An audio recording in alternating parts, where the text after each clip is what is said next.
Bhagavata Dugdam Gitamritam Maha. All the Upanishads are like a cow. The cowherd boy is Krishna.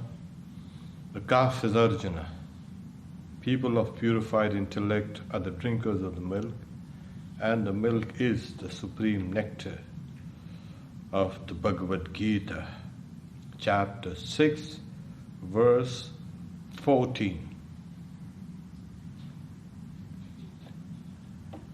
Remaining seated with a calm mind, free from fear, firm in the vow of a brahmachari, and with the mind fixed on me by controlling it through concentration, having me as the supreme goal.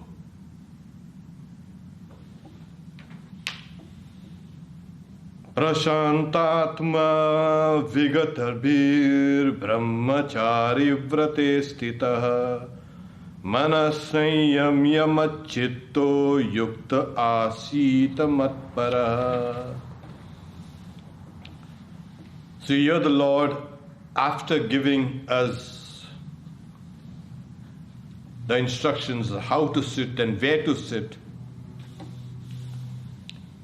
is asking us to, what do you do when you sit down in the asana, on the seat? This is what they say. They're saying, remaining seated, asita, remaining seated, what? With a calm mind, with a placid mind. When does a mind become calm and placid and quiet and controlled? That's when you know you're thinking of the Lord. When you think of the Lord, the God within, your mind is supposed to become peaceful. When you think of other things, your mind becomes restless. And that is what is seen over and over and over again. The moment the mind is analyzed, it becomes restless. When the mind goes inside, it becomes peaceful. And that person has got that degree of self-confidence. Yes, it is here, it is within, and the mind has become peaceful. So Swami Vivekananda advises us, after sitting down, don't immediately try to start your spiritual practices. Wait for a while. The mind will bubble a little up and down. Let it settle down. And then you start applying the brakes on the mind. So that's why you should remain seated with a calm mind. See, this is what happens when the person knows that strength is within and this unruly mind can be controlled. Only a strong person can have that kind of confidence. So this is the correct attitude to have when we sit down to meditate. Free from fear. What fear? Oh, I don't know how long will it take. I don't know when will I get these results of what's going to happen. You know, we are constantly thinking. Where there is duality, there will be fear. That's why the Upanishad, yatra dvaitam eva bhavati, where there is duality, there is that fear. When you know that you are connected to God, the fear goes. And that is what we need to get connected with. And then he's saying, brahmachari vrate stitaha. And he's saying, in the vow of a celibate. What? The vow in the service of the teacher, the studies of the scriptures, etc. The initial meaning of the word brahmachari was one who studies the Vedas. The Vedas are called Brahma. So the one who studies those Vedas are called brahmachari. And obviously for studies one needed to have these kind of qualities. One needs focus. And for focus, one has to be confident of one's own body and mind. One has to have one's energies within oneself under perfect control. And should be devoted to the teacher. Why devoted to the... Yes, because it is from the teacher that the student receives knowledge. So, devotion to the teacher, service to the teacher should be... And, in the old days also there was something called... One had to obtain one's food through begging. Holy begging. The brahmacharis are supposed to also beg their food. So, uncooked food. And they had to bring that uncooked food and cook it themselves and eat it themselves. While the monks never had to obtain uncooked food. They could obtain cooked food. That's a big difference. So this was the conditions in those days. So that person is devoted to studies only. Nothing else. So that person has to be firm in those vows. And then saying, with the mind fixed on me. What's mind fixed on me? Mad-chitta. Over and over we have this in the Gita. Mad-chitta, mad-gata prana. When the mind can think of the Lord, how do you think of the Lord? Whenever you think of something, the mind takes that form. If I'm looking at this book and thinking of this book, the mind takes the form of the book. This is called the form of the mind, chitta vritti. So when the Lord says, thinking of me, how do I think of the Lord? When I'm sitting down, people say, oh, I'm meditating on God. That meditation on God should make your whole mind into the form of the Lord, of the Ishta, of the chosen ideal, or the object of meditation. Then it becomes mad-chitta, with the mind fixed on me. So, people are meditating. Meditating? How do you meditate? Yes, meditate. Make that mind take the form of the deity within. So when the mind takes the form of the deity, it is very easily kind of concentrated on the deity. And it keeps on getting deeper and deeper and deeper and deeper. So sometimes the form breaks. Again, it has to be reformed. Over and over and over and over again. So then the mind becomes steady. So this is mad-chitta, the whole mind stuff. With practice, the subconscious and the conscious, it takes the form of, suppose you're meditating on Shri Ram Krishna. Your mind will take the form of Shri Ram Krishna. And what happens? So the mind takes the form. What happens is, it breaks your delusions, your ignorance. Because you're meditating on something which is consciousness. When we meditate on a deity, on the deity that has been given to you, it has to be thought of as consciousness. It is not a gross object. So as we meditate on that form of consciousness, the mind takes that form, and then that mind becomes like the form of consciousness. So this is much with the mind fixed on me.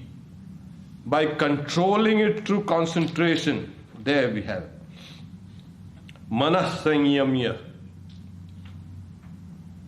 Concentrate. Now, what do you mean by concentration? This whole thing is concentration, concentration. When one meditates on the form of God. This is understood. And then one has to start the process of developing the forms in the mind which are akin to that form. One form will rise, it will again submerge, again rise, again submerge. Again. It's a constant process. Now, in that constant process of, you can say, the mind waves. So, what happens is, any other thought, technically it's called sajatiya, of the same similar type of mental waves are rising in one's mind constantly. With the book form the book form will rise, then again it will because the mind works in waves. The next wave that arises will also be the book form. The third wave that rises will also be the book form. The fourth wave that rises will also be the book form. It will be a continuous. It's like, when we watch a movie, what we are watching are still pictures flashed at a particular speed, 22 or 23 or whatever frames per minute. And the mind sees it as a fluid movement. So these discrete waves are now made into appear to become a continuous flow, a stream. And everything else, every other thought that comes, it's called vijatiya. Dissimilar to this. It has to be stone-walled, as it was, stopped. Do you have to do it separately? Raise these similar waves and discard the dissimilar waves? No. If you keep on concentrating on this particular task, this task will bring similar waves, 1, 2, 3, 4, 10, 20, 100, 200 similar waves, rising and falling, rising and falling, rising. That itself will keep all the dissimilar waves out. This is the meaning of concentration.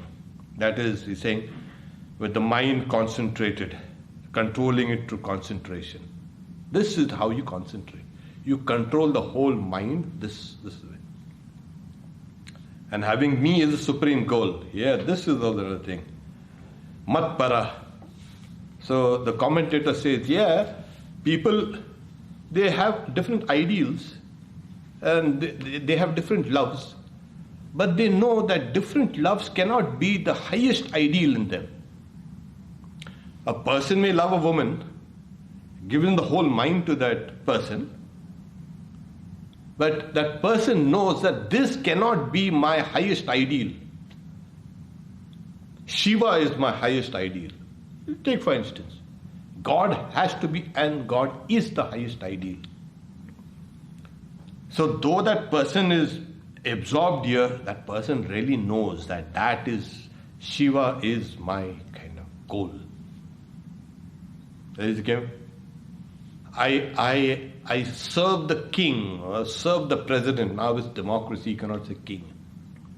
But I know that king cannot be my highest ideal. God only can be the highest ideal.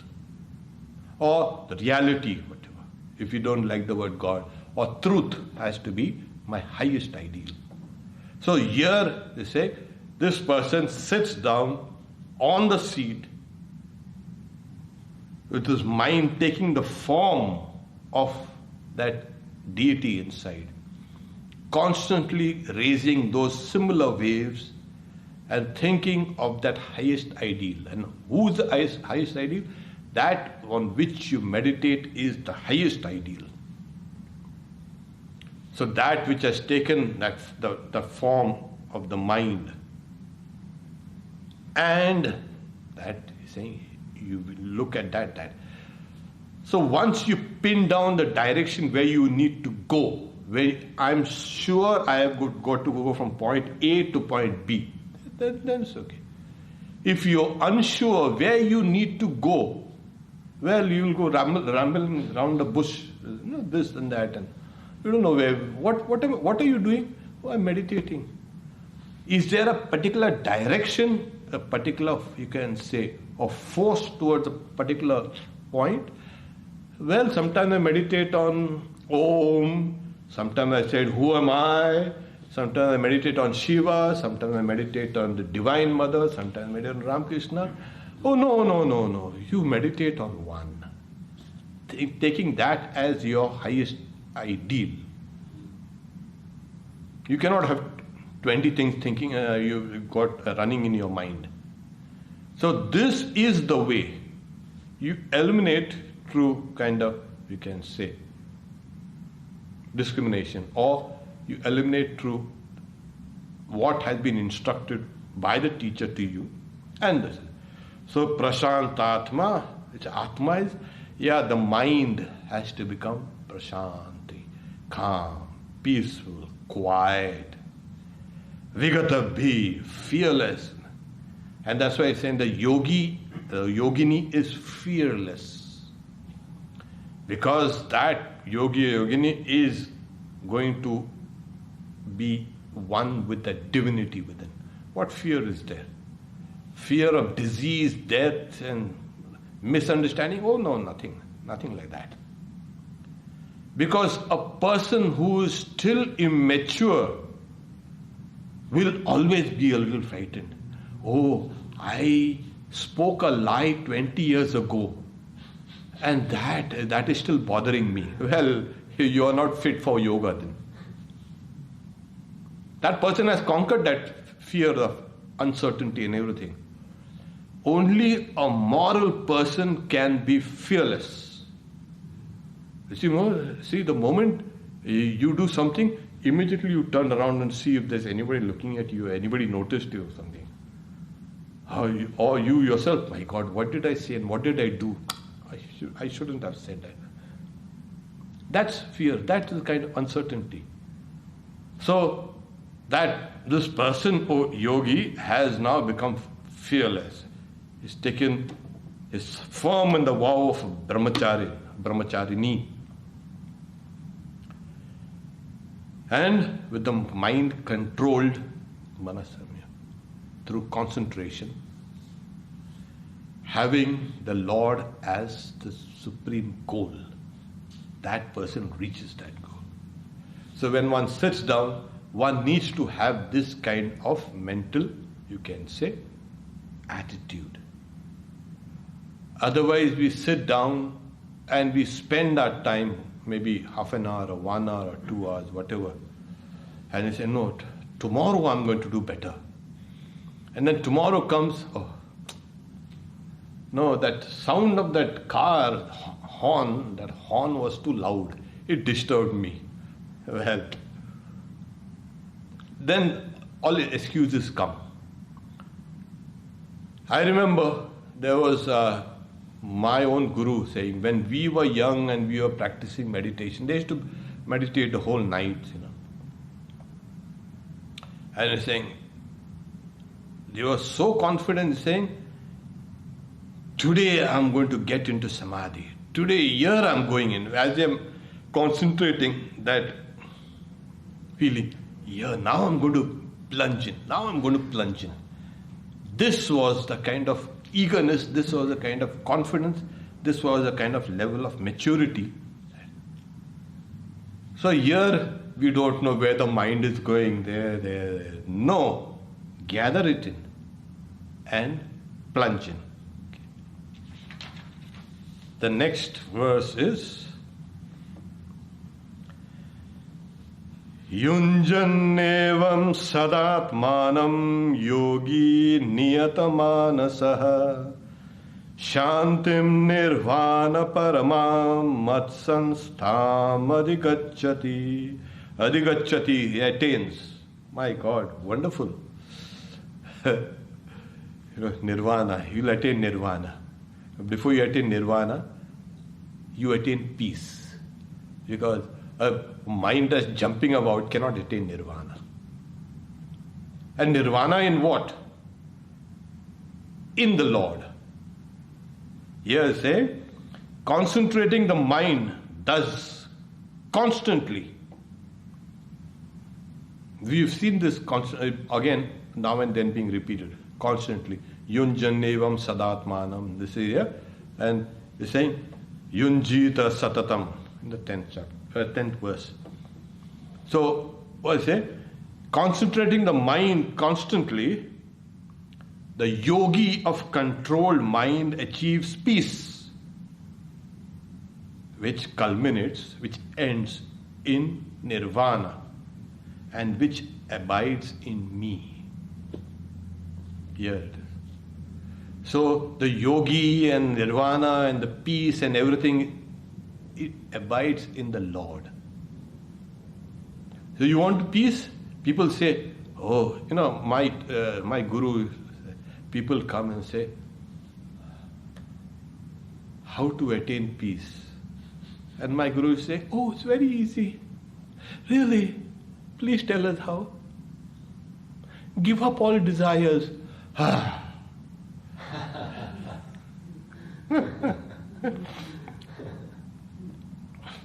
So, that was now, it's very, achieve peace. How do you achieve peace? Give up all desires. So, how do you give up desires? It's very difficult to give up those millions of desires a day.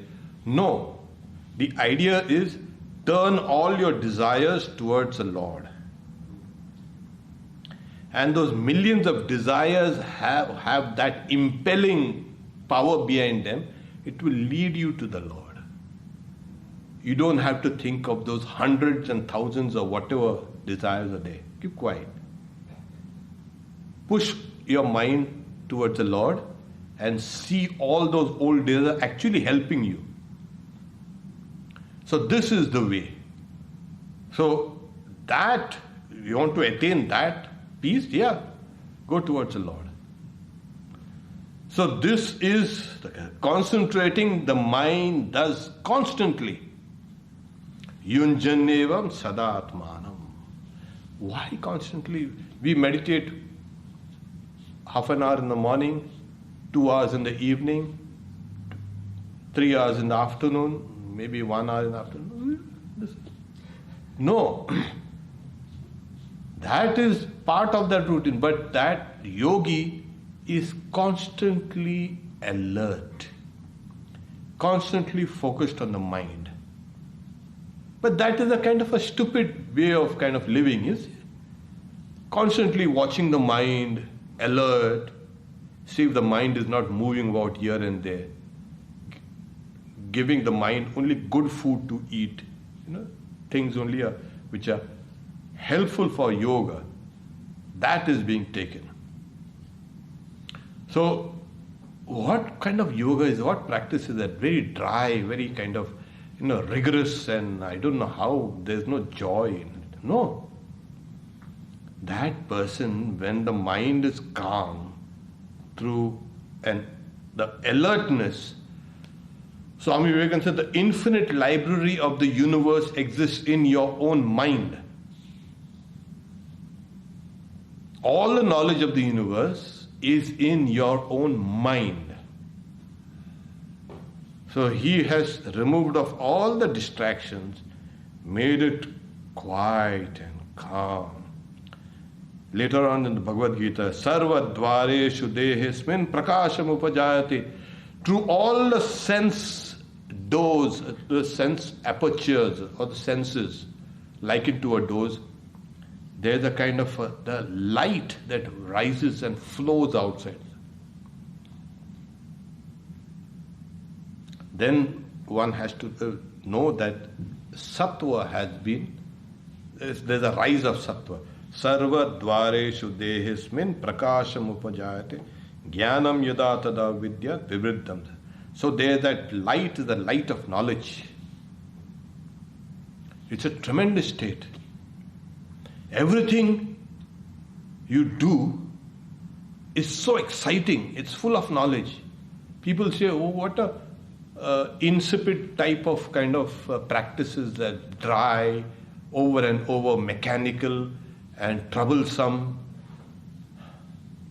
No, that's not the case. In the case of a yogi, that person, in whatever he or she does or says or thinks, there is a rise of knowledge. It's always exciting. The only person who really enjoys the world is the yogi or the yogini. No one else. Otherwise it becomes a drudge. Day and night you do the same things over and over and over. How is your day? Same day, like yesterday. No. Even in the smallest of things, the yogi will find great, you can say, joy, the great excitement, great delight. Even the smallest thing will spark the interest, will bring out that knowledge. So concentrating the mind constantly, that is what one gets inside. The yogi of controlled mind achieves the peace. That, the peace, how? It is only knowledge that gives you peace. Of course, like we said, you give off all your desires and attachments and push them out to the Lord. And once you get that, so knowledge is rising inside you. Subjective knowledge. Knowledge of the reality. And as that keeps on rising, peace keeps on rising also with you. Along with knowledge will rise peace. Peace, peace, peace. Supreme peace. There is nothing in this world that's going to upset you. Nothing in this world will topple you. Nothing in this world will trample you anymore. So you rise supreme. So this peace yogi attains, and again, Nirvana Paramam, the supreme Nirvana. Now, Nirvana is extinguishing, being extinguished, being blown out, like a flame of a candle being blown out. That's Nirvana. Nirvana. This word has been used also by the Buddhist in the sense of individual existence is blown out. And what is experienced is then Nirvana. So Vedanta has been over and over saying that your individual existence is blown out, but where? In the Lord, in the infinite. So this is the positive explanation of Nirvana. That is the negative explanation of Nirvana. It's an explanation. Because when Buddha attained Nirvana, he became the Buddha. He was Siddhartha Gautama. And then he attained Nirvana, he became the Buddha, the enlightened one, the awakened one. So what awakened him? Nirvana. So what's the Nirvana? Knowledge. It is not a negative state. So we put it nicely, we put it in a positive state. Yes, Nirvana, yes, that's knowledge, and the knowledge there. So you become awakened, you become alive, you attain supreme knowledge. So this Nirvana, and where is it? Here the Lord said, Mat Samstham, in me, which is established in me. So the Lord is there. Your individual existence is, you can say, extinguished in the Lord. Is this existence of ours separate from the Lord? Vedanta says no, that separateness itself is a kind of an illusion. You were never separate from the Lord and can never be separate from the Lord. It's just impossible. You were dreaming that you are separate.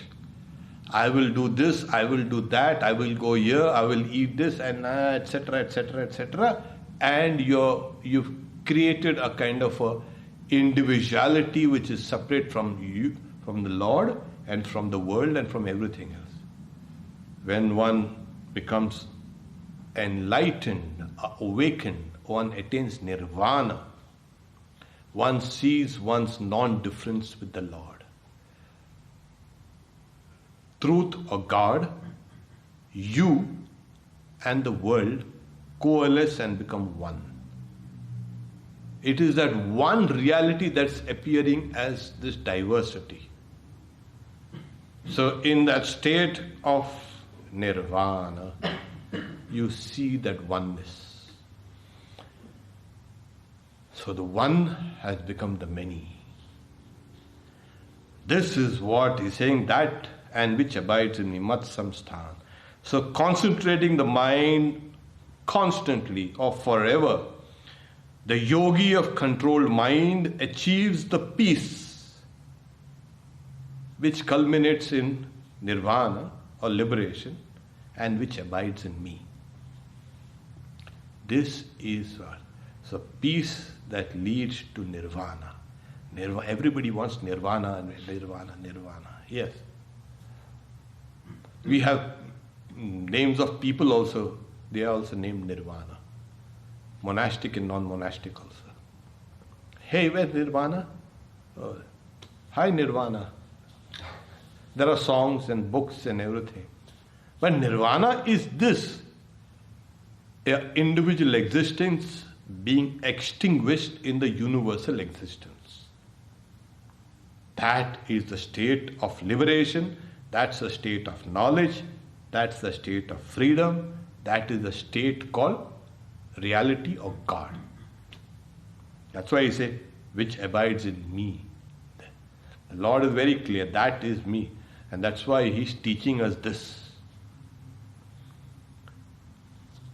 So yunjannevam sadatmanam yogi niyatamanasah shantim nirvana paramam matsamstham adhigacchati. It's such a beautiful thing. So this is like, this is setting before the person who is meditating this idea. This will be the attitude, and if you can stick to this meditation attitude, you will attain this. The goals are clear. You don't run about 20 places. You come here. There was you can say, M, the recorder of the Gospel of Sri Ramakrishna, he had gone to Keshav Chandra Sen, and Keshav Chandra Sen had described the Durga, you can say, Murti, that is the image of Durga, in his own kind of way, So Sri Ramakrishna listens to M telling him about the description given by Keshav Chandra Sen about what the Durga, you can say, image signifies. So Sri Ramakrishna kept quiet after some days, saying, you don't go about here and there, you come here, okay?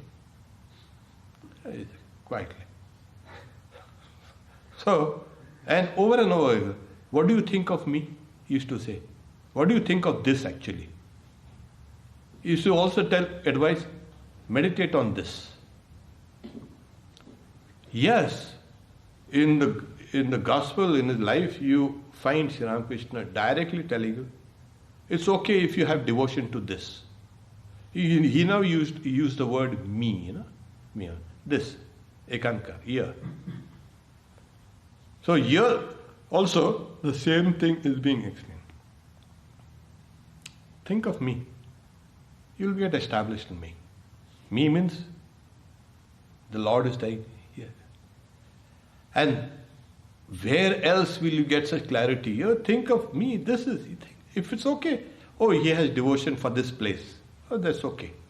And Sri Ramakrishna is found to be the thing. And that devotion to this place, that is to him, will slowly eradicate all the kind of vijatiya, dissimilar, you can say, thoughts in the mind, and make it sajatiya, having a kind of a goal and of one type of thoughts, and slowly keep on moving towards that goal, which is peace and nirvana through concentration. And nirvana, as we know, is a state of, you can say, that supreme state called truth or God. Here, sometimes we say, Swami Turiyananda is saying, when the Lord in the Gita has used the words I or me, here we see, oh, so egotistical. Oh, think of me. As if people are all thinking of, anyway, people are thinking of him only, him or her. No, the Lord is speaking these words after being established in the Atman. He is speaking these words as he is identified with the Atman, with that reality, with Brahman. He is not speaking as a separate individual, as an avatar also. He is speaking, saying, you see, Sri Ramakrishna also says, oh, it's mother's will. It is mother's making me do this. Mother is taking me like, I'm just a kind of you can say, an instrument. Mother is working through this, the Divine Mother. So it is this that is important here. It is not the idea, oh, you meditate on me. That is my state. No. That state is one with that reality. And in order for us to comprehend that reality, the Lord is teaching about the state through these words, and which can be attained through Him. So it becomes easier to focus the mind, to concentrate the mind, to love that reality called God, and slowly move. And as we keep on moving, we will attain to that state. Okay. We stop here for today, and we can take some questions if there are. Om Shanti Shanti Shanti. Okay, so one question is, what does it mean when someone gets a glimpse of a blue light after japa, meditation? Oh, it doesn't mean anything. What happens when you get a glimpse of blue light after japa or meditation? It means nothing. In the true sense, don't get sidetracked with these lights and sounds and all. Okay. Remember, the mind is sometimes kind of with you, sometimes working against you. So in japa and dhyana itself, what is japa and dhyana? It's a sustained effort over not only months or years and years. It's not only, some scriptures say, it's a sustained effort over lifetimes. That gives us the glimpse of the real light. And that real light of knowledge or a truth is not without color. We speak of it as light also, but now to come to your specific blue light, well, there are these, the subtle body. The subtle body has a different colored nerves or nadis, and some of these nadis have blue color. So it is possible that something like that flashed. But it's only the subtle body. It's nothing very important. So sometimes you'll get to see blue light, sometimes you'll see green light, sometimes you say, oh. But if you see white light, a kind of a pale white light, and it's not just light, you see. That light is so full of love and so full of joy.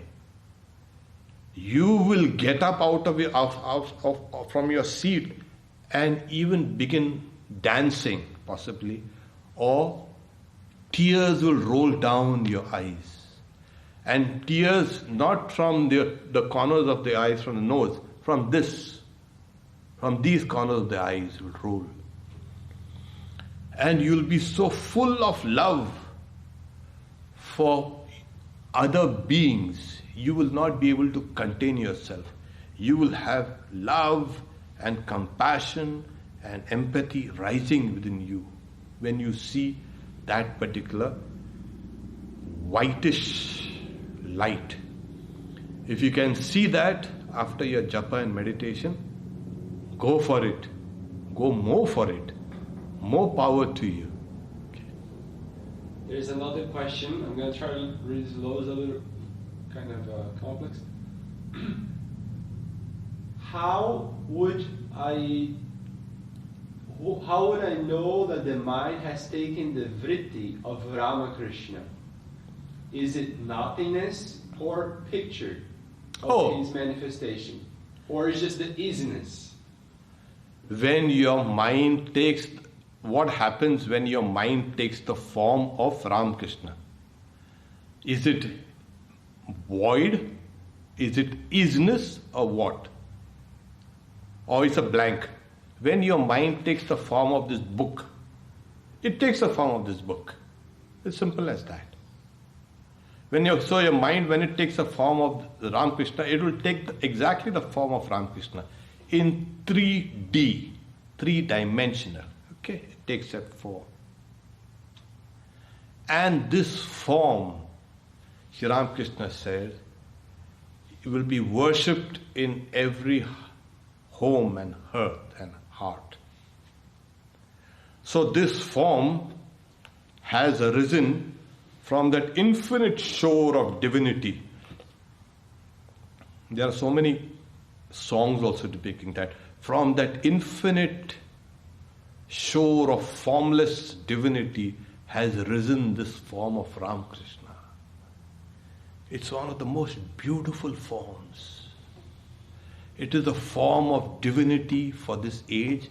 It is a form of reality for this age. It is the form that is also your form. If you have heard that Arupe Shayari, so from that formless, you can say, ocean has risen this form. So when your mind takes the form of that, the Yoga Sutra says, it's like when a crystal reflects an object clearly. It's called samapatti, absorption. Okay? We won't go into the technical details. It's called samapatti, means absorption.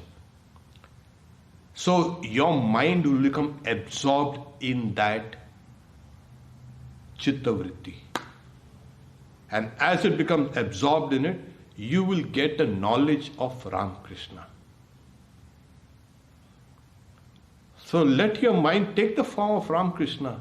Nothing better than that. That's the best thing that can ever happen to you.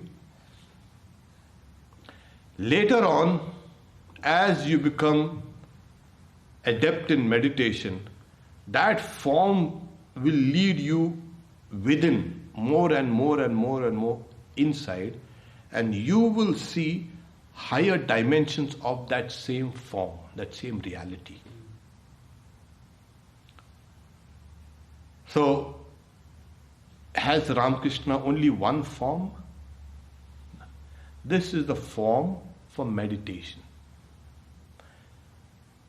It's like into a kind of a door. You enter into this form, and then another door behind opens. Another form of Ramakrishna opens.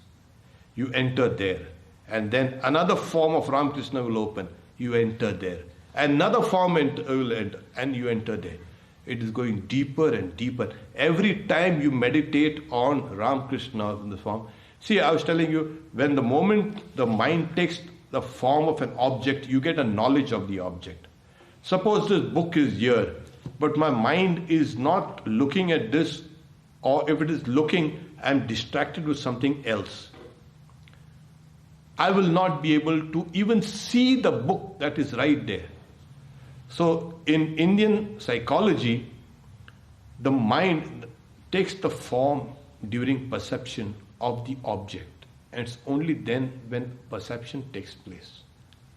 So the moment your mind has taken the form of Ramakrishna, you will get knowledge of Ramakrishna. Last question, sorry. About isness, here you will get the reality, whatever, you will get everything. Just keep on meditating on that. Last question. When the Lord says, I, aham, He means it.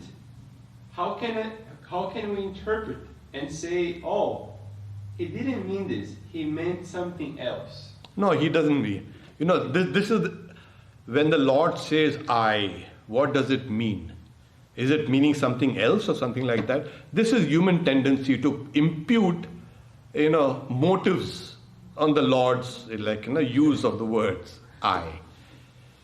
When you are saying I, what do you feel? Your body? Obviously. You don't feel somebody else's body. You're feeling I. When the Lord says I, the Lord feels the whole universe as His body. That is the difference between the Lord's I and the small I. Okay? So when I'm saying I feel the body. This is me. So when the Lord says I, He is aware of all the bodies in the universe, from the lowest to the highest, of visible, invisible, of all the divine bodies, God's bodies, everything are His body. So when He says I, that is the difference between Him and me. So when the Lord says I, like I said, Swami Turiyananda explains that the Lord is identified with the reality and speaks that I. So that's a universal I. And our I is individual. Which is, you try to search your I, you won't find it. You try to find it in your body, try to search in the mind, it's just impossible. But it's there, and yet it's not there. And when you go to sleep, that I also goes away. It also goes to sleep. Goodbye, good night. And when somebody beats you on the head or something, you fall down, your I also disappears. You take a drug or you take a drink, your I also becomes fragmented.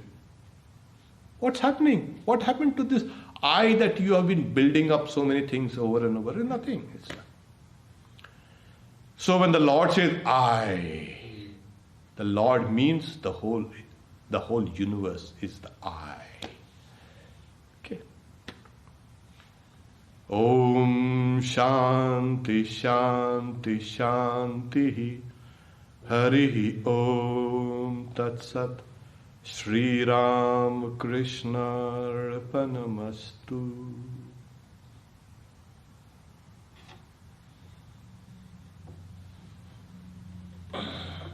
Okay.